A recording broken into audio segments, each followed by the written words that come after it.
with his science, that they didn't think it was really like in line with the institutional dogma. So after he died, in fact, in exile in New York, because they sent him to New York, before that, they sent him on long expeditions in China. Anyway, I got that book back in 1974. Someone came through Seychelles where I was growing up. I was then 17.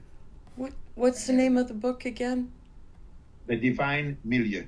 When they translated the book to English, there's an editor's note in there that they could not find an equivalent English word for milieu, because he wrote in French théâtre.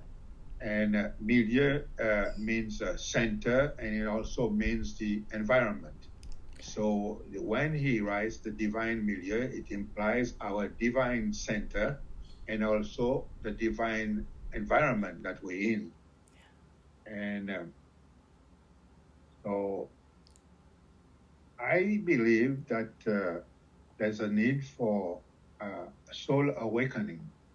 I mean, I've been saying that for a few years now in my own sort of personal conviction. There's a lot of talk about, heart, and that's also definitely good. The heart is like an instrument in our body that helps us gauge where we are, if we are at peace, if we anxious. I mean, the heart lets us know all that. But I believe there's a need for soul awakening, especially since 2 years I've come to the conviction that we human beings are part of the consciousness of the evolving universe.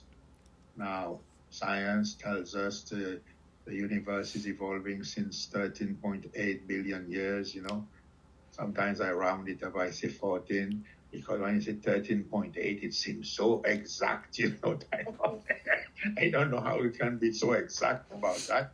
But anyway, the universe is evolving.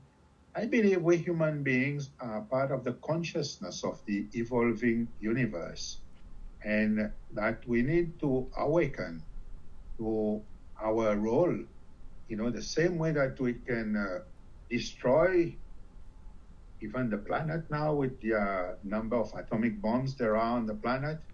We can also regenerate, bring thrivability, ecological thrivability. And there are many projects around the world, including the eco-villages that are all over the world, through the Global Eco-Village Network. You have another one in, there's Finhorn that started the first intentional community in Scotland many decades ago. Then you have Damana, you have Tamera in Portugal.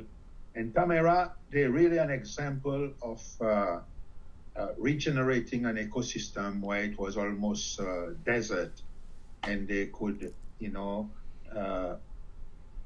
develop the ecosystem. Then now there's lakes, so it's thriving.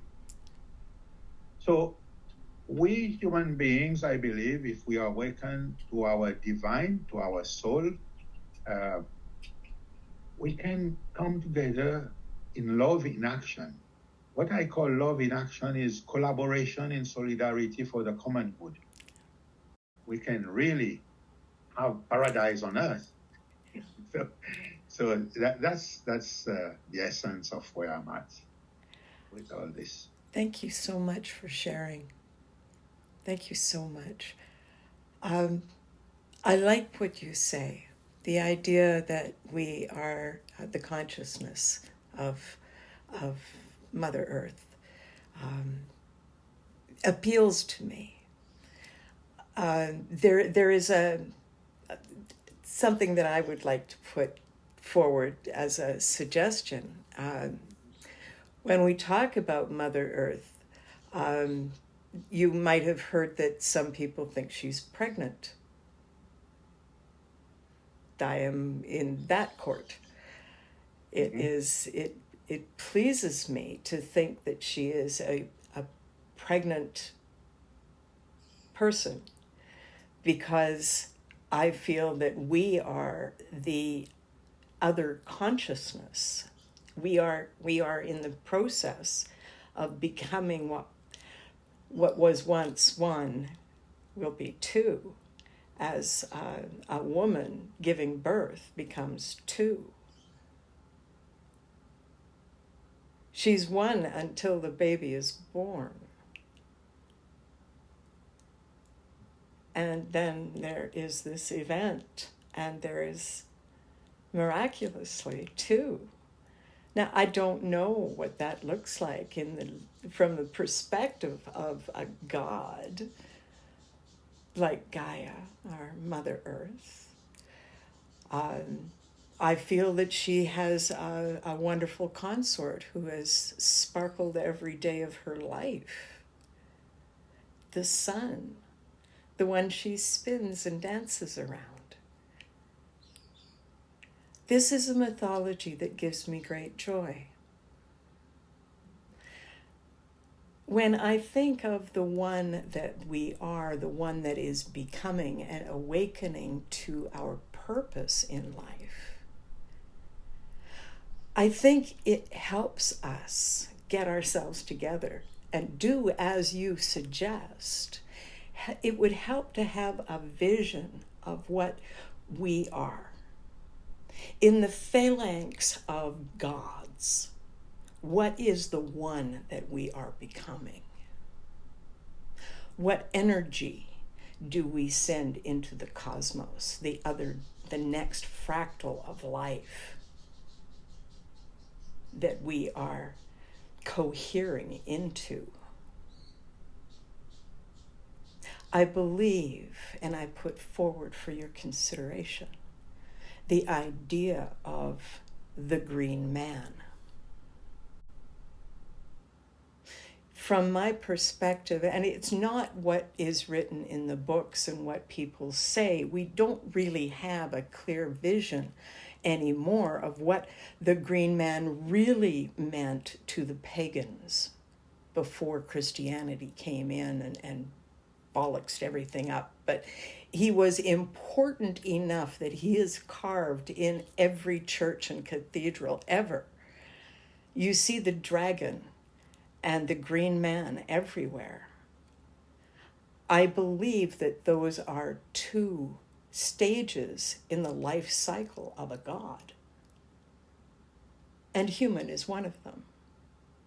And by coming through that process of humanity, it is the way that the one that we are learns the lessons that we need to have to wield the power of a god.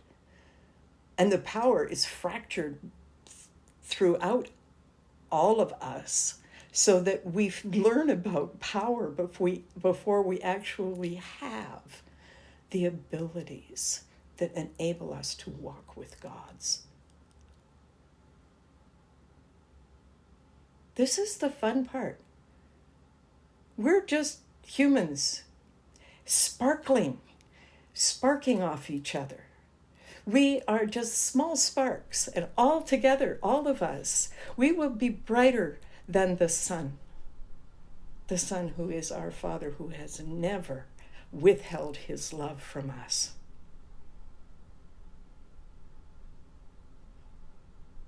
We are born on the breast of our mother,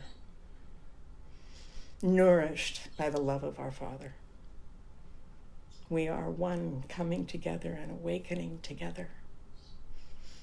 I say we are the green man, born to adore her. We will restore her and adore her. Thank you for listening.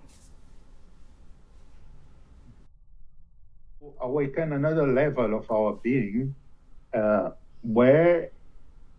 because essentially what you're saying, Shannon, calls for reverential living, where we're living reverentially.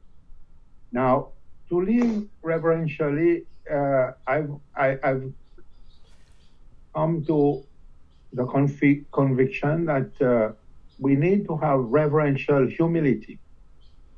And the essence would be to see ourselves as, on earth, in this evolving universe, on this pale blue dot, as Carl Sagan said, it's like a speck, it's a pixel in the vastness of the cosmos, which we even told is still expanding. So we don't know expanding to where. Now, if we were to truly consider that, we cannot but be in awe and wonder of our existence. And we would be able to nurture reverential humility, a reverential humility that would move us soulfully to collaborate with one another for the common good, So that's why, I sense that more than just being on earth, we need to see ourselves, have a sense of our place in the vastness of the cosmos. So I've been using the expression that we need to see ourselves more as cosmo-ecozoics, to truly have this sense that we are part of the cosmos.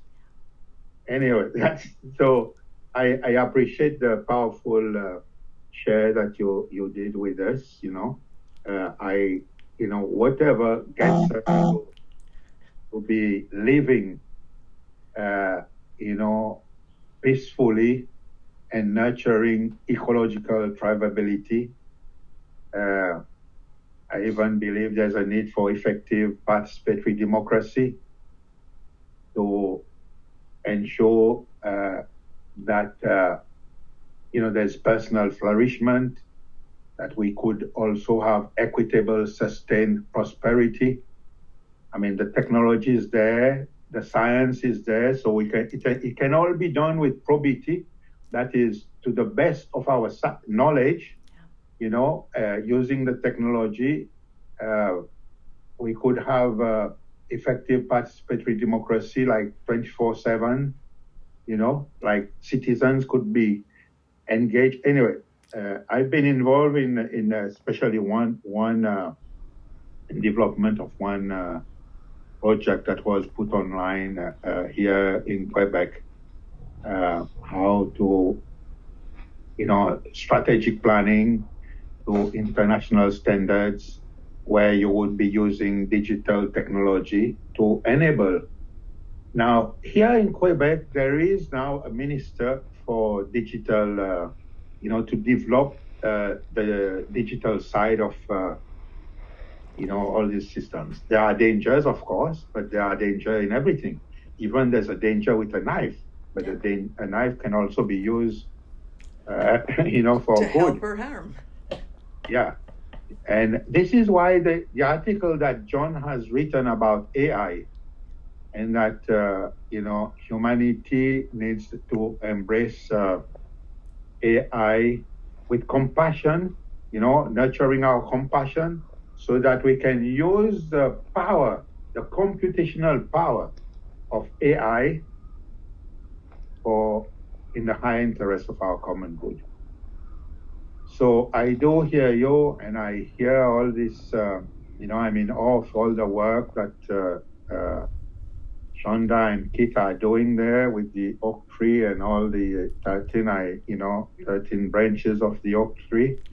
And I'm particularly happy to hear that you like the way you're planning, Shonda and Keith, is that you're seeing ahead. Like you're organizing yourself and structuring so that the work can go on regardless of how many years ahead. You're doing it the best you can at the moment. So you're quite an inspiration there. Thank you. I'll second that. What is that noise, Keith? What is that? It's my messenger. Well, make it stop. It's rude.